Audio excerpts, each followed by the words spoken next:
दोस्तों कैसे हैं आप सभी। आशा करती हूँ आप सभी बहुत अच्छे हैं और अपना ख्याल रख रहे हैं। राधा रानी अपनी कृपा आप सब पर बनाए रखें। दोस्तों आज हम लोग बात करने वाले हैं 10 सितंबर की। 10 सितंबर को श्राद्ध महीने का यानी कि पितृपक्ष का जो 15 दिन का समय चल रहा है, इसकी तृतीया तिथि है। कुछ विशेष उपाय बताने वाली हूँ। बुधवार के दिन कुछ 5 उपाय आपको करने हैं। अगर आप तर्पण नहीं करते हैं, पितृपक्ष में श्राद्ध नहीं करते हैं, स्नान दान नहीं करते हैं, तो आप इस उपाय से संपूर्ण फल प्राप्त कर सकते हैं।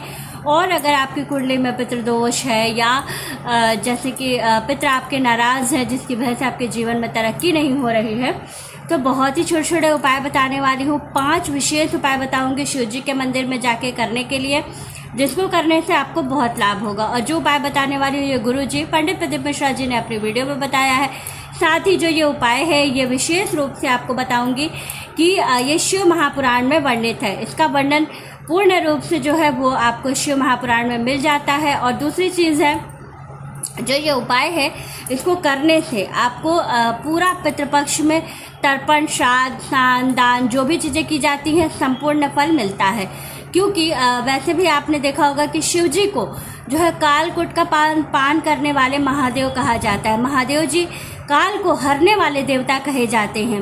साथ ही अगर हमारे जीवन में पर कोई इस तरह का संकट आता है तो शिव जी के संजीवनी मंत्रों का जप किया जाता है। तो शिव जी हमें मोक्ष प्रदान करने वाले भी हैं, शिव जी हमारे जीवन की रक्षा करने वाले भी हैं। तो इस तरह से बहुत सारे लाभ होते हैं हमें शिव जी की आराधना करने पर। तो चलिए बताती हूँ कि शिव महापुराण में पितृपक्ष के लिए कौन से नियम का वर्णन है। और विशेष रूप से जो लोग श्राद्ध, तर्पण, स्नान दान ये सारी चीज़ें नहीं कर पाते हैं, उन लोगों को क्या करना चाहिए कि उनको पूर्ण फल प्राप्त हो जाए। तो देखिए, सबसे पहली चीज़ है कि ये जो 15-16 दिन का जो समय होता है पितृपक्ष का, ये हमारे पितरों के लिए बहुत खास होता है। इसमें हम अपने पितरों को जो भी चीज़ें उनका तर्पण करते हैं, जो भी स्नान दान करते हैं, उससे हमें पूर्ण फल मिलता है, इसमें कोई डाउट नहीं है।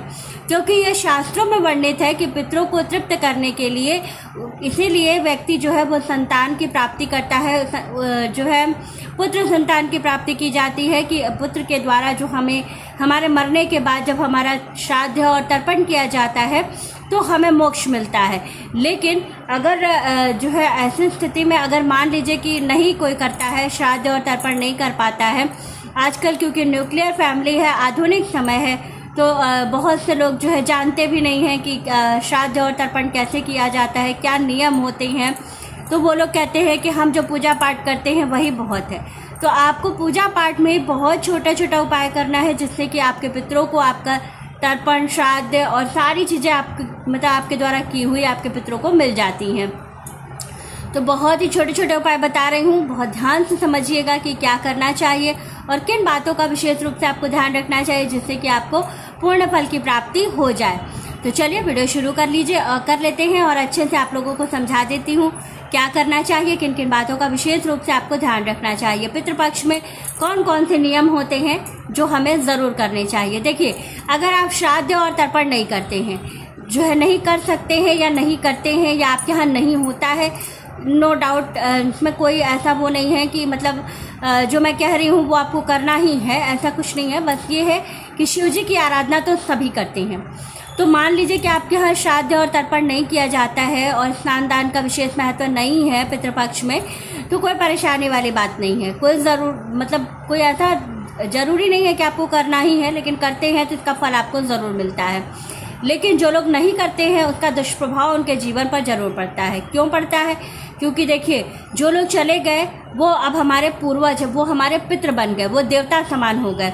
तो अगर उनके समय पर हम उनको भोजन, उनको पानी, उनका श्राद्ध, उनका तर्पण नहीं करते हैं तो हमें जो है जीवन में हम सुखी नहीं रह पाते हैं। तो कहा जाता है पूर्वजों के आशीर्वाद से व्यक्ति दिन दूनी रात चौगुनी तरक्की करता है। तो आपको इस बात का विशेष रूप से ध्यान रखना चाहिए कि अगर आपके पूर्वज जो आपसे बड़े थे वो नहीं है तो इन 15 दिनों में उनके लिए कुछ जरूर करना चाहिए। तो क्या करना चाहिए, चलिए। पहली चीज़ है कि अगर आप तर्पण नहीं करते हैं तो जो ये उपाय बता रही हूँ बुधवार के दिन का है। आप इसको सुबह भी कर सकते हैं, शाम को भी कर सकते हैं। अगर सुबह आपको ऑफिस जाना है, ड्यूटी जाना है, समय नहीं है तो कोई परेशानी नहीं है। आप बस ये है कि जब उपाय आपको करना हो तो आप तामसिक भोजन ना ग्रहण करें, इस बात का विशेष रूप से ध्यान रखें।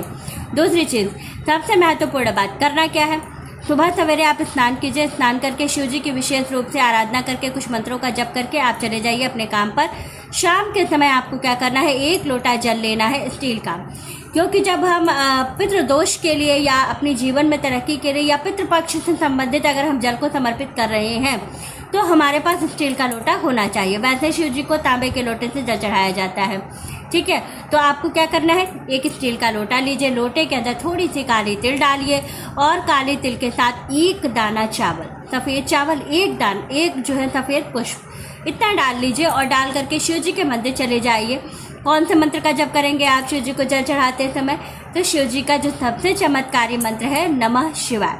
नमः शिवाय का जप करते हुए वो जल आप शिव जी को 3 बार में, 1 बार फिर रुके फिर दोबारा फिर तिबारा, ऐसे आपको 3 बार में वो जल समर्पित करना है।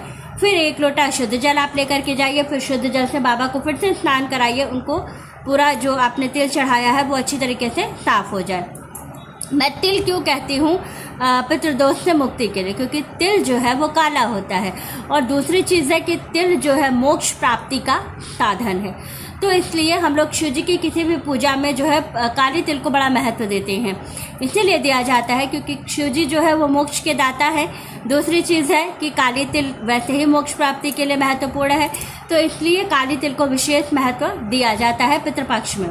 तो ये जल चढ़ाने के बाद आपको शुद्ध जल से स्नान कराना है, बाबा को अर्धपुंड त्रिपुंड लगाना है, सफ़ेद चंदन से लाल चंदन से तिलक करना है। दूर्वा इस दिन आपको जरूर लेकर के जानी है, दूर्वा को दूध में, कच्चे दूध में हल्का सा भिगो के और शिव जी पे चढ़ा देना है। ये सबसे अच्छा होता है मोक्ष प्राप्ति के लिए और दूसरी चीज़ है पितरों की तृप्ति के लिए बहुत कारगर है।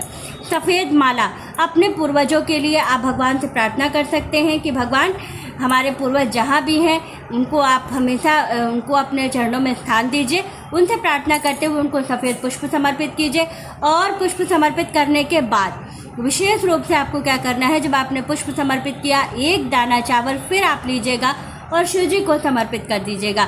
उनसे प्रार्थना कीजिएगा कि बाबा जो भी अगर हमसे कोई गलती हो जाती तो उसके लिए हमें क्षमा कीजिए, हमारे पितरों को अपने चरणों में स्थान दीजिए। बार बार ये चीज़ आपको रिपीट करनी है।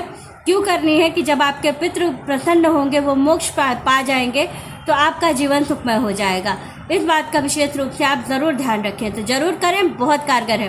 साथ ही आपको 5 उपाय जो बताने वाली थी वो अब बताने जा रही हूँ। पहला उपाय, शिव जी को काले तिल का जल चढ़ाना है। दूसरा चीज़, सफ़ेद माला आपको 16 दिन तक, जो 16 दिन इसके चलते हैं पितृपक्ष के, पूर्णिमा से लेकर के और अमावस्या तक, ये 16 दिन आपको प्रतिदिन सफ़ेद माला समर्पित करना है। सफ़ेद बर्फ़ी या पेड़े का भोग लगाना है शिव जी को और विशेष रूप से सफ़ेद चंदन का तिलक करना है। चावल और सफ़ेद पुष्प आपको ज़रूर चढ़ाना है शिव जी को। ये सारी चीज़ें आपको ज़रूर करनी है। इतना करने के बाद जब शिव मंदिर से आप बाहर निकलिए तो कोई ज़रूरतमंद व्यक्ति अगर आपको दिख जाता है तो आप उसको कुछ भी दक्षिणा स्वरूप पैसा उसको ज़रूर दीजिए।